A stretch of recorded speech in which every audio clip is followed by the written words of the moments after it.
Hello, Eric Gibaud, ericgibaud.com, and today I'm going to present you the variable ND filter by Sandmarc.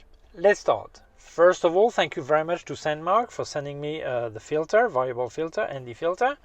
In the box you get this small pouch with the filter itself. It comes in plastic bag, really protected, so I took it out, so I've got it this way. And this filter you can actually mount on Sandmarc lenses. I've got several reviews of Sandmarc lenses, I'll leave them here. Or if you don't have any Sandmarc lens, or you don't want to use them, or sometimes you don't need it, you just want to put the filter directly on the camera of your iPhone or your smartphone. I say iPhone because they have a case, special case for iPhones, but you can, using clips, you can actually mount their lenses on several kind of telephone anyway. But you can, same thing, you can actually mount the filter directly on this clip and then put it in front of the camera of your telephone. So you don't need to have any lenses by Sandmarc to use this filter. So I'm going to tell you a bit more about it. What I'm going to explain first is not just for phone photography, or videography I should say. It's for any person doing a video with any kind of camera that wants to get a cinematographic aspect. So what is that? Well, when you're actually recording at, for example, 25 images per second, if you want this cine look, you should have your shutter speed at twice this, like 1/50th of a second. If you're recording at 24 images per second, well, 1/48th of a second. If you're recording at 60 images per second, then you should be at 1/20th of a second. Why? Because otherwise, if the speed is higher than this, the aspect of your video will be like this, like you know, like this, shaky like this, okay? And what you want is actually to have motion blur. So it's like a blur due to motion. So this is going to give some really fluid look to your video. So this is why you want to have that speed. What is the problem? If you want to keep the speed of twice your image, your frame rate, you don't have that many options. One, if you need to cut light, is to close the aperture. So if you're on a camera, you can do that, but if you're on a telephone, you cannot do that because aperture is fixed. Second option, well, it would be to touch the speed, but then you don't get the cine look because speed would be too high, so we're back to square one. And second is to cut light using an ND filter. ND filter is basically sunglasses. It's called ND, neutral density filter, because it's supposed not to affect the look, the quality or the color or whatever of the image. So it's called neutral density. It's actually basically sunglasses without touching the aperture, without touching the speed, being on minimum ISO, obviously, because you could always lower ISO otherwise. The only way is to put an ND filter and you cut light. So there are two kinds of ND filter. The fixed one, I reviewed some of Sandmarc, the polarized hybrid filter. Here I give you a link, which is a polarizer and ND filter. And this one is a variable ND filter. It means you're going to be able to change the amount of stop that is cutting on the fly. As you record, you just turn the filter like this and you're going to cut. So I'm going to show you several example tests and things like this, so you will see the result, okay, my impression and all that. So here's the filter. Build quality is excellent. This is aluminum. You have bicolor. You do see where what part is turning or which one is not, or which one is fixed, okay. And the quality is really good. The glass is cine glass is really good. And here it goes from ND8, which is 3 stops, up to, so you actually move, you don't have to be on the full stop obviously, but then they indicated the full stop. You have to, so ND8 3 stops, ND16 4 stops, ND32 5 stops, and ND64 6 stops. So it will cut light from 3 to 6 stops. So that really cuts quite a bit of light. Now I'm going to show you an example so you understand why we want to have this shutter speed to get this cinematographic look. So you're going to see my shoes pass by. I'll be walking at different ND, so I will be able to lower down the speed, the shutter speed, and so you will see the difference between the really high speed, which is really shaky, and the smooth motion blur you get being on 1/50th of a second for a 25 frame per second. Okay, so you'll see the difference.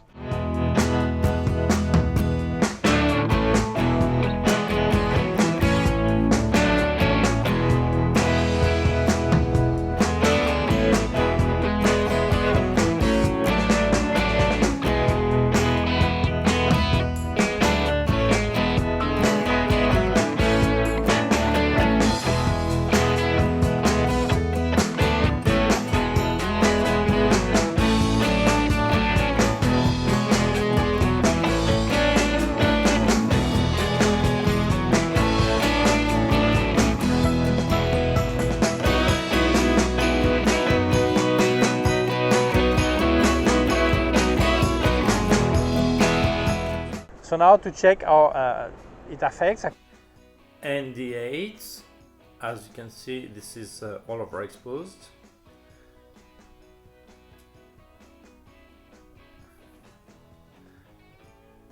Now ND16, as you can see, and then ND32, and then ND64.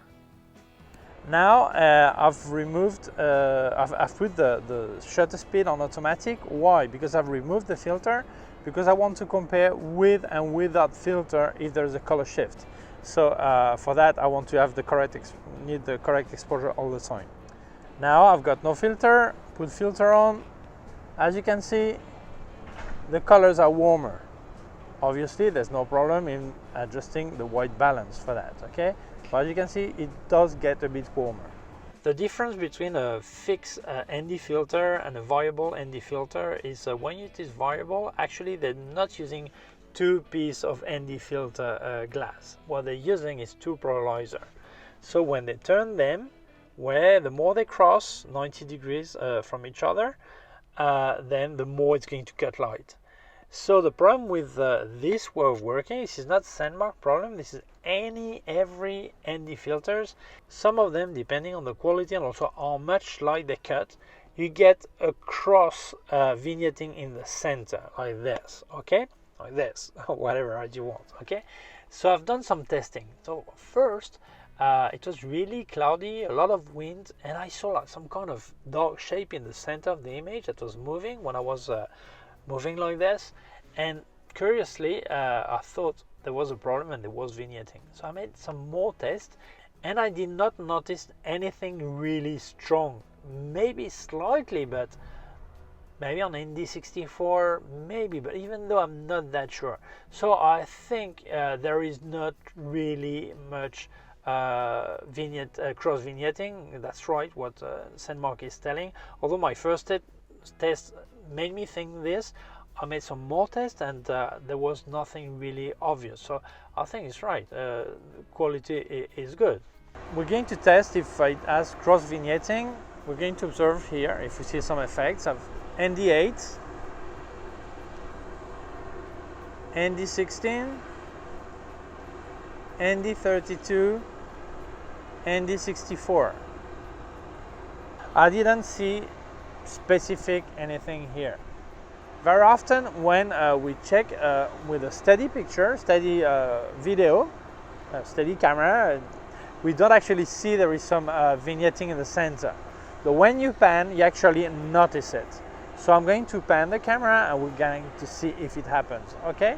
So I'm trying now, panning like this, ND8.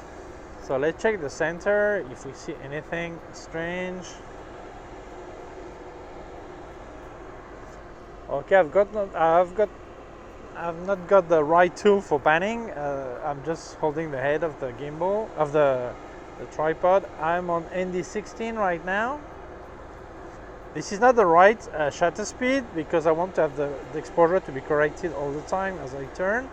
But as you can see, you can observe if in the center part you see some kind of dark area moving around.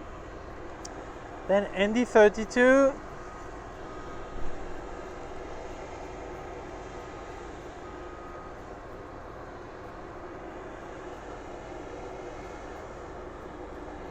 And then ND64.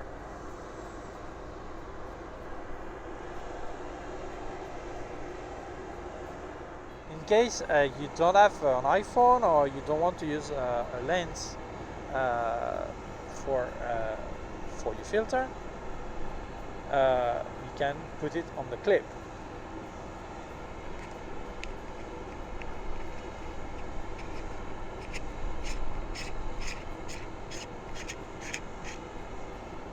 As you can see, it covers the three lenses of the iPhone. So I place it.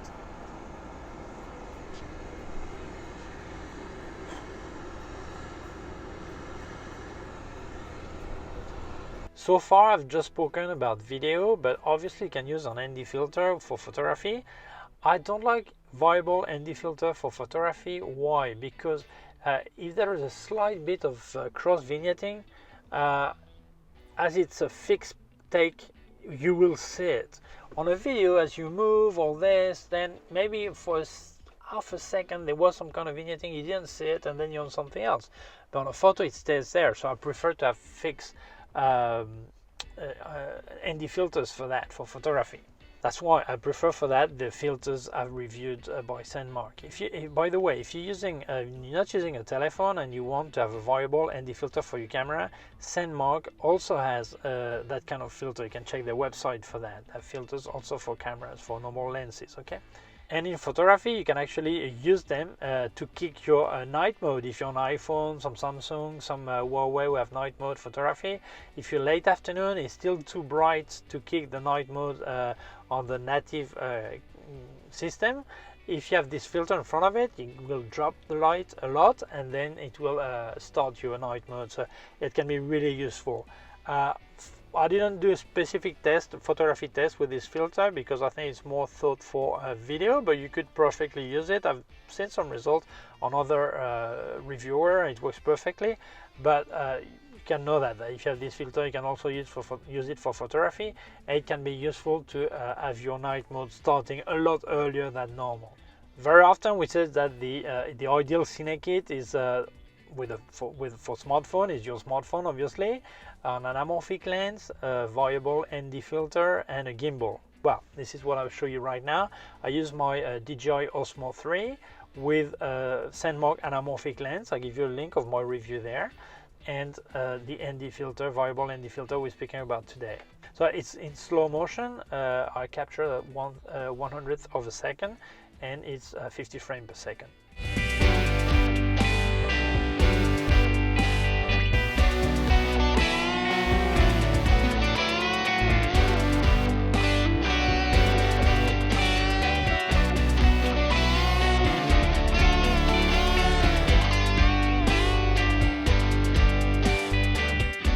So I think this filter is really useful, really good, and it's really practical to be able to adjust exposure on the fly, just turning your ND filters. I think this is really good.